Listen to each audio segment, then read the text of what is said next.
Hey, so welcome to another podcast episode of the Soulful Side of Life with me, Portee. I hope that you are doing well and having a good week. So today's conversation is with Simon Buckby, and I met Simon 2 years ago when he was at Consulum PR agency.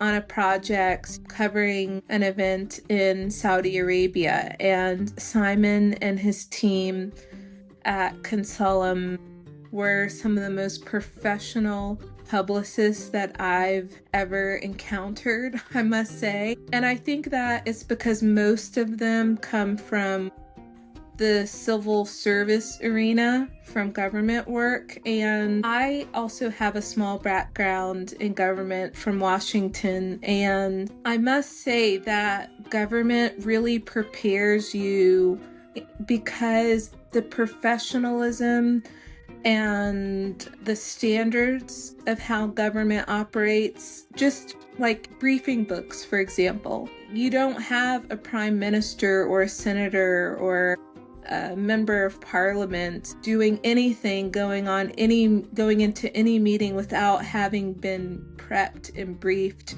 and giving a briefing book. And that really helps. And just their level of professionalism is like none other, and that's very helpful in a place like Riyadh. So a little bit about Simon. He began his career in London as a journalist, which is very nice when to work with a publicist who has had a background in journalism but now is in PR. I feel it's like a breath of fresh air. So he was a TV reporter for the BBC and a correspondent for the Financial Times. Simon then switched to sides to become the CEO of a high-profile political campaign in Britain, working on behalf of the British Prime Minister, Tony Blair. And for the past 20 years, Simon has served as a communications consultant, advising business leaders and politicians around the world, living in places like Dubai and Hong Kong, and he's currently based in Bangkok.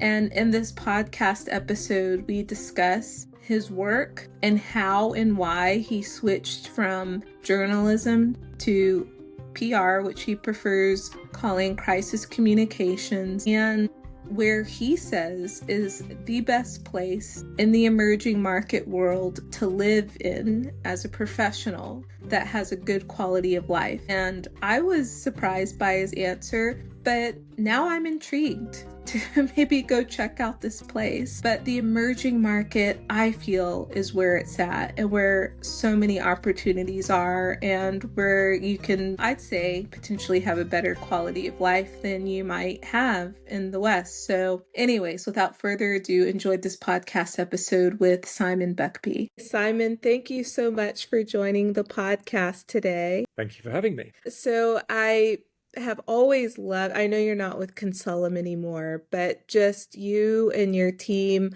when you were there were always so professional, and I really admired that about the leadership there. Well, you're very kind, and it was a pleasure to work with you on some quite tricky events in Saudi Arabia last year and the year before. Yes. So jumping right on in, I'm curious, how would you describe to a kindergartner what you do? I think I try to help people who are trying to generate a message, a story, or sell something, or win an argument, no matter who that's to, whether it's on social media, traditional media, direct contact with people of influence and importance, whoever it is they're trying to talk to, I help them to say it better and more persuasively than they otherwise would. Gotcha. When did you, I know that you studied or did journalism first. What inspired you to start your career in journalism? Actually, I was a history graduate. And me too. first job, I was always interested in politics. And my first job, I was the student leader of the Labour Party in Britain in the late 1980s. And in that capacity, as Labour had been out of power for a very long time, the new generation of leaders, a little bit older than me, but still quite young for their time, were becoming more and more influential. and I fell into their set and became friends with quite a lot of them. And my peers also fell into the same kind of world. And many of us thought that it would be quite fun to be part of the conversations that they were having, but through the media. So I went off to be a television producer first, and then I was a writer journalist for the Financial Times. And then from there, I went to be a television presenter, reporter for the BBC. And so that gave me insights in how the media works. And I had a platform to chat about the kind of issues of the day that interested me. And it wasn't really a bigger career thought than that. It was just a fun way of spending time. I see. Did you read journalism in university? I did not. I read history. Okay. It's interesting how you can do quite a few things with history. I majored in history, and my father gave me the hardest time. He would say, "What are you going to do with the history degree? You're not going to make money. You're going to teach school with that." And I got so tired of him saying that I said, "I'm going to make history with my history degree." But I think people don't give history majors enough credit because I found it a hard major in university because you have to analyze, or at least my professors were difficult. It's more than just writing about dates and events that happened. You have to analyze and unpack an event. Well, I think it taught my brain to work in a certain way. Mm, And actually, it was an appropriate way to be a journalist. And I think yeah. being a journalist helped teach my brain even more to be able to work in a certain way, which is to take complicated facts, figures, data, try to unscramble them, and to tell a very coherent narrative about all of these complicated things that are happening in front of us, either in the past or in current affairs, and try to explain all of that to a lay reader, whether that's your professor or whether it's to a viewer of your television program. So I have found those skills to be useful, and I think it's turned out that they're quite transferable into other careers that I've had since. Yeah. So why the switch to PR? Well, I was enjoying myself in journalism, and I found that I wanted to be on the other side of the fence. I wanted to be a politician. And so I went off actually in a transitional role. I became the chief executive of a political campaign, quite a well known and controversial and high profile campaign straight after leaving journalism. And I think the skills that I learned in journalism, it always amazes me how few people, senior people who are dealing with the media, understand how the media works. There's a sort of technical issue. How does a newspaper article get written and find its way onto, in the old days, used to be sort of page 2? Why did it have 300 words? Why did it have that headline? Why was there a graphic or a photograph? Even more complicated in television, how does a program get made? How long does it take? How much does it cost? These kinds of things. And I found that knowing about those technical skills was a really important foundational knowledge for my campaigning, because I was able to appear in the media perhaps better than I otherwise would have done. And more importantly, I think it taught me another thing, which I'm always amazed how few people understand, which is what a story is. What are the ingredients that make something reportable? Now, it's changed and evolved as social media has proliferated, but even now, what are the ingredients that make a social media post take off and those that just nosedive into the sand?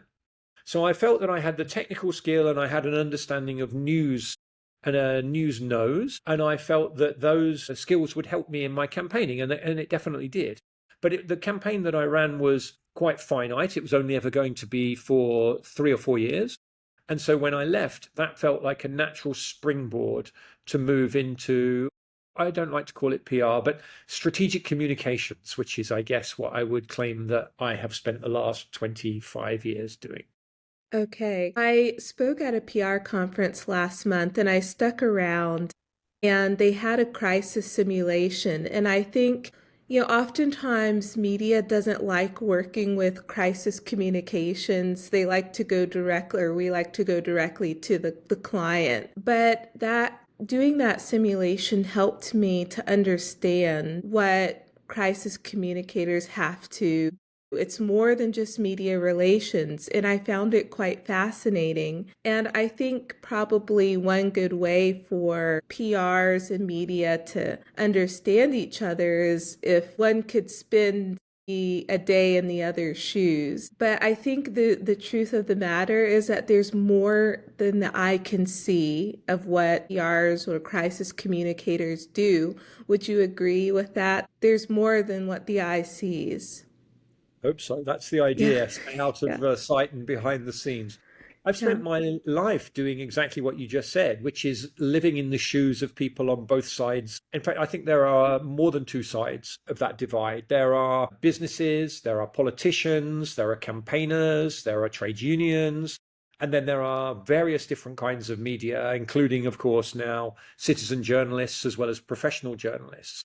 And so understanding a particular story or issue from every one of those perspectives can only help me in my job as an advisor. But I hope that it will also help journalists because I know what a journalist needs, and I hope I can able to give them what they need because I have access to information, clients, potential interviewees, and whatnot that perhaps they can't get on their own. But by through somebody like me, they can get more interesting interviewees and subjects and lines of argument and information than they might otherwise have got. So in that respect, I know that journalists and PR people get a bad rep, but in some sense, I hope we're doing a little bit of a public service. Yeah. Um, do you think that and you've probably already answered this in a way, that you're a better PR crisis communicator because you have a background in journalism? Absolutely. I remember writing stories at the Financial Times about businesses that were in crisis. And at the time, of course, one part of me was always thinking, well, this is a great story and I'm onto something here. And it was giving me front page coverage and it was great fun. And then another part of me was thinking, why aren't they handling this better? If I was in their shoes, I wouldn't have said that. I'd have said this, or I wouldn't have done that. I'd have done this. And I think my experience of covering those kind of crises as a journalist is definitely beneficial when I'm advising clients now on how to handle journalists when they hunt them down for something that might be an issue, might not be an issue, but is certainly blowing up. Yeah. What's your take on the changing media landscape from the past few years, I would say, with shrinking newsrooms? A lot of well-known media have left publications. Some of them have gone and started their own thing on different platforms. Has this impacted your work as a crisis communicator? Well, I think the most profound and important starting point is when I was at the Financial Times 25 years ago, so at the turn of the millennium. Most people received their news directly from newspapers or television.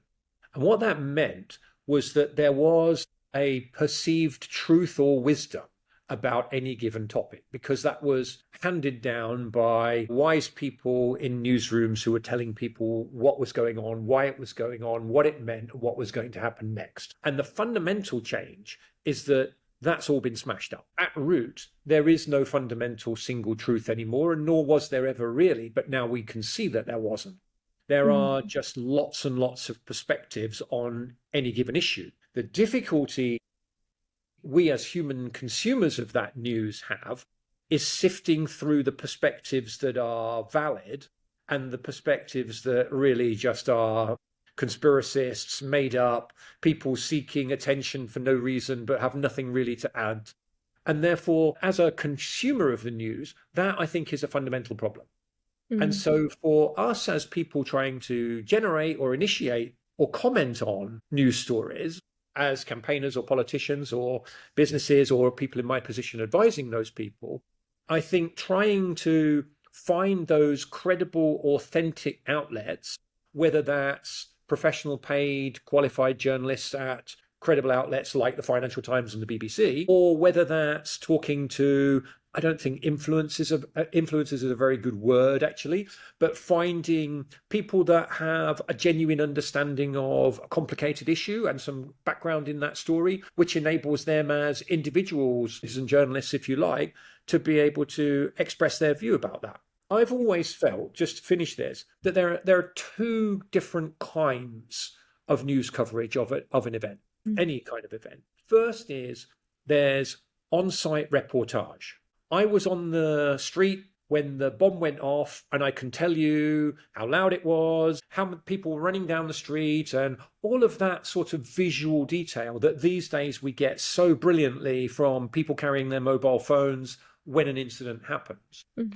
But the second kind of coverage is it needs people to step back from that moment to tell us, well, why did the bomb go off? Who planted the bomb? What are they trying to achieve? And those two sources are not, very, very rarely are they the same person or the same perspective. And therefore you need as many perspectives as possible to understand an incident. An incident like a bomb going off, or an incident like whatever it is that President Trump said today, or a piece of legislation going through Parliament, or a marketing initiative by a business, just the same. Somebody needs to tell us the detail of what's happening and why, and somebody else needs to tell us the big picture of what it really means. And as I say, in the complicated world that we live in, sifting through the noise to get to the people that can really tell us that stuff, and they don't always have to be professional paid journalists, but to get to the real people who can tell us that stuff is really tricky. Yeah. Do you consider a citizen journalist or someone who was once at a large media publication and who started their own thing to be a citizen journalist? I've not heard that term before. I'm assuming you mean, when you say citizen journalist, somebody who went and started their own, they could call it a news company or their own publication through a YouTube or a Substack. Is that what you mean? No, and a citizen By journalist citizen. in the parlance really means somebody who happened to be walking down the street with their camera on their mobile phone when the bomb went off. And so therefore they can give us that reportage. Right. Or they happen to be in Syria when the fighting happens, or right now in Gaza, and they can show us what's really happening on the ground. People who can give us that direct reportage that until 10 years ago we couldn't get, because people didn't have those phones about them, and there weren't enough professional journalists all over the world to catch events as it were happening. The kind of people you're talking about, I think, are entrepreneurial journalists, people that maybe, like me, received their training at august institutions, but these days broke away, set up their own Substack or a smaller media outlet. I mean, Semaphore is a very good example, a really interesting and important emerging media platform. Used to be part of or set up by people that were at Bloomberg, which is itself a kind of relatively new beast. It wasn't around 20, 30 years ago. And so those are entrepreneurial journalists, people who can understand not only what the story is, but how to make money out of it. And those people are very rare. Yeah. Do you think that PR agencies are willing to work with entrepreneurial journalists and citizen journalists, or they're wanting to still work with the larger publication? No, of course. I think it's, as I say, anybody that's got an important perspective on any issue, it's really important to work with them, whether that is the editor of the Financial Times or whether it's somebody that's broken away and has now got a Substack. Actually, Phil Stevens, who was my mentor at the Financial Times, has a really influential and important Substack, or whether it's an ordinary member of the public who happens to be squirreling around and an expert in something or in the right time at the right place, and therefore sees something that the rest of us couldn't have seen. All of those people are important, and it's super important for us as public relations or communication specialists advising our clients. It's really important to engage with all of those people. The question is whether they want to engage with us, because they might see that we are slightly more institutionalized than they would like to be. I think so. And I think when they become entrepreneurial, the track that you spoke about, I think that they are more keen to work with PRs because they need to make their platforms thrive and have good content. And PRs and crisis communicators and media, we can't live without each other. It's a symbiotic relationship. So you need one or you need the other to thrive. I think that's my experience. I agree with that. And actually, I think journalists of all kinds, including citizen journalists, have the same problem in reverse that I was describing about the public being able to sift through those that have got credibility when they're writing or making films about something, which is there are a lot of rubbish PR people out there. And therefore, sifting through the chaff and getting just to the wheat and making sure that you're dealing with PR people that have got genuine authority, they've got insights into their clients, and they're able to give you what you need in terms of access to spokespeople, new lines of argument, maybe site visits or being taken abroad to conferences, or the experience that you've had yourself, those kinds of things. And there are many PRs out there who are snake oil salesmen, and I would avoid them at all costs. Yeah. What would you say, like, to do the job that you do? When I have sat back and observed crisis communicators, they are really good people, persons, and they're good at crises. It's like it's a unique matrimony between the two. Is that how you would describe the skill set that's needed? People, person, and good with crises? Well, I think from a journalist's point of view, public relations specialists are probably least helpful to them during a crisis, because Yes. the role of the public relations officer is to close the crisis down as quickly as possible so that it doesn't damage our employer or our client. And it's a perfectly legitimate thing to try to close it down. I mean, in a small way, if it's a product recall, and that you need to just make sure that the world knows that whatever product you were selling that needed to be recalled for whatever reason, if it was a health and safety issue, has successfully been recalled. There are new products on the shelves that are safe, and that kills the story down. Or whether you can see today what President Trump is trying to do to move on from the Jeffrey Epstein story. And he might be doing that in ways that many people would consider illegitimate, by simply scattergunning accusations against other people in the hope that journalists will pick up on them and run with them instead of focusing on the one that is concerning him. It is nonetheless a perfectly legitimate profession, but it doesn't really help the journalist very much, who is normally trying to scratch away at the problem and say, well, hold on a minute, have you really recalled all of those things? Or President Trump, tell me about whether you're really in the dossier that the Department of Justice have got. So that actually is the moment when public relations officers and journalists tend to, I don't say fall out, but they're less useful to each other. Yeah, that's true. One's trying to get answers and the other's trying to give the bare minimum to move on. Correct. What character is needed to be a very good, effective crisis communicator? Well, I think in not just in crisis, but I think in general, to do the job that I do, I think you need to be calm, because you need to Mm. know that the story will play out the way the story plays out, and you can, at the margins, shape and influence that. And sometimes you can do that very successfully and dramatically. And sometimes, as even President Trump is finding, you struggle to do that for days and days and days. And therefore, you need to be calm. You need to recognize that there are great forces at play in the way that stories and narratives are told to the world, and that you sometimes will have stories and narratives told that you wouldn't like, that make you look less good than you would want, or that don't quite tell the story that you would want it to do. But over the cycle, remaining calm, being professional, being courteous, building long-term relationships with journalists, as it seems that, and I'm pleased to say that you and I have done, means that a story that we do 2 years ago will come back to a podcast today, and in 2 years' time we'll do another story together, and you might not write exactly what I want, or I might not give you exactly what you want, but over time we'll all help each other. You'll get better stories, I'll get better coverage from my clients, and therefore all would be good. If Yeah. we break down into screaming and shouting at each other because you didn't do quite what I wanted, or I didn't give you quite what you wanted, nobody's going to get anywhere out of that.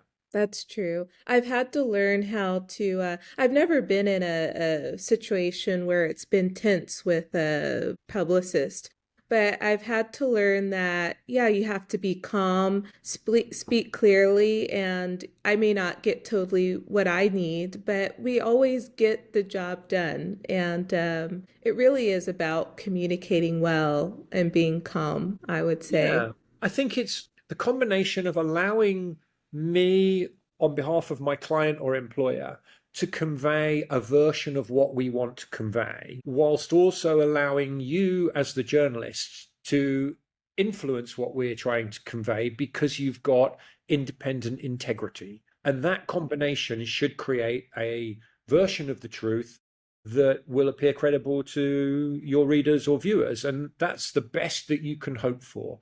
And I want relationships with journalists and citizen journalists like that.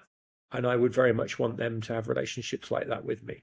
Of course. A couple of last questions. I always called Dubai warmed up soup. I called DC that as well. I studied in Washington, meaning these cities I feel don't change much. And so it's like, and what I mean, I know Dubai is ever changing, a lot of building is still happening and expanding, but there's not a lot of change, not like a New York, not like a London where I just feel that these cities are so lively and that you can never get bored in London. I feel like in a Dubai it can become a little bit repetitive, or so it seems. So anyways, is that what propelled your move to Southeast Asia? Not really. I was on a very, very privileged position because this public relations company I set up in 2005 when I stopped doing what I explained earlier, campaigning. I was very privileged to be able to sell that in 2017 for a life-changing transaction. And we embarked on a sort of world tour. And so I did 4 years working in Hong Kong at the time of the Hong Kong protests, the Chinese national security law, and the outbreak of COVID. And then we moved to Dubai, and I was very privileged to work for 4 years in Saudi Arabia, advising the most senior members of the government and the royal family on the transformation process that's taking place there. As you know, really exciting changes are taking place there. Yeah. And I now feel I want a new challenge in working in a region that I've not worked in before. I have to say it's been a little bit more challenging and surprising than I expected, because I moved here at the end of February, and 3 weeks later we had an earthquake. And Wow. 5 weeks later, the country is now at war with our neighbors in Cambodia, neither of Yeah. which I was expecting months ago. And so wherever you turn up, it turns out that the skills that I got as a journalist are transferable into strategic communications, and the strategic communications skills that I've been honing for the last 20 years are transferable from geography to geography. And so I'm looking for new and exciting challenges and to help people in new media markets to keep myself fresh and inquisitive and eager and not go stale and bored. I understand. What's the most exciting part of living in Thailand thus far? Oh my goodness, there are so many exciting things about living in Thailand. I mean, this region is a little bit off the radar at the moment. The China, the United States trade conflict. But I'm fortunate to be the managing director of our public relations and public affairs division, which means that I also manage a large team in Beijing. And so I spend a lot of time in Beijing advising clients on how to handle the US China trade friction. And given that that's probably one of the central stories on the planet in 2025, it has been an absolute privilege to come here and find myself absolutely at the heart of that storm. And I am learning more every day now than I was doing in my last year or two in Dubai, because I'd done that for 3 or 4 years. And so this is all fresh and new. That's great. Last question. In your opinion, where is the best place to, in an emerging market, where would you advise is a really good place to live and work with a good quality of life? Bangkok. I Oh, am in Bangkok this right now for the foreseeable future, and I absolutely love it. I don't know if you've been in Bangkok, but from a lifestyle perspective, it's a very relaxed and chilled place. But we have the Asian regional headquarters of the United Nations here. That means we have a lot of diplomats. That means we have a lot of journalists and a lot of NGO campaigners, and therefore a lot of professional communications consultants. And so it is a really live, buzzy community. It's one of the leading cities of this incredibly interesting, emerging tiger economies and powerhouse that is slightly overlooked by the wider world. I mean, Indonesia is the largest Muslim country on the planet, and its economy has been booming and it's growing super fast. And therefore, having a platform to be able to help and understand people in a region that I haven't worked in before, Bangkok's a wonderful place to live and work.